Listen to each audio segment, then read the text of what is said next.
திருத்தணி கோயில் வரலாறு.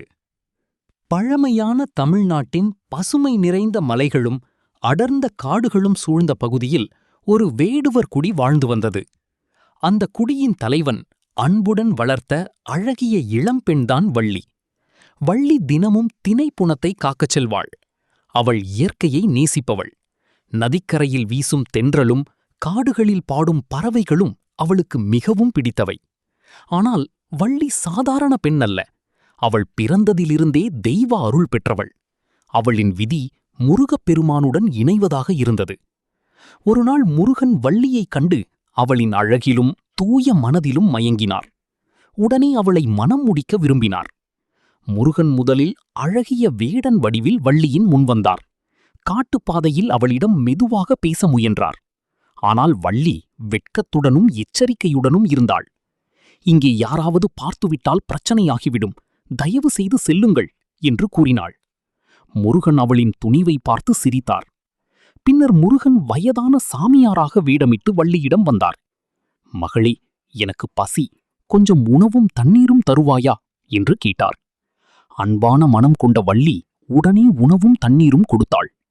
உணவு உண்ட பிறகு அந்த முதியவர் சிரித்தபடி, வள்ளி, என்னை திருமணம் செய்து கொள்வாயா என்று கேட்டார்.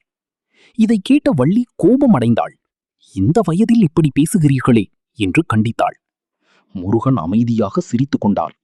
வள்ளி தன்னை உடனே ஏற்றுக்கொள்ள மாட்டாள் என்பதை முருகன் உணர்ந்தார். அதனால் தன் அண்ணன் விநாயகரிடம் உதவி கேட்டார். விநாயகர் ஒரு பெரிய காட்டு யானை வடிவம் எடுத்தார். அந்த யானை திடீரென காட்டிலிருந்து பாய்ந்து வள்ளியை நோக்கி வந்தது. பயந்து போன வள்ளி ஓடிச் சென்று அந்த முதிய சாமியாரை பற்றி கொண்டாள். அப்போது சாமியார் கூறினார், நான் உன்னை காப்பாற்றுவேன், ஆனால் என்னை திருமணம் செய்து கொள்வாயா என்று கூற வேண்டும். பயத்தில் வள்ளி உடனே சம்மதித்தாள். அந்த நொடியில் யானை மறைந்தது. முதிய சாமியாரும் திடீரென ஒளி பொலிவுடன் காட்சியளித்தார். அவர் வேறு யாரும் இல்லை, வேலுடன் மயில் மீது விளங்கும் முருகப்பெருமான். வள்ளி அதைக் கண்டு ஆச்சரியத்திலும் ஆனந்தத்திலும் மூழ்கினாள். பின்னர் மலைகளும் காடுகளும் சூழ்ந்த அந்த இடத்தில் முருகனுக்கும் வள்ளிக்கும் மிகப்பெரிய திருக்கல்யாணம் நடைபெற்றது. வேடுவர் மக்கள் மகிழ்ச்சியுடன் கொண்டாடினர். இயற்கையே அந்த திருமணத்திற்கு ஆசீர்வதிப்பது போல இருந்தது.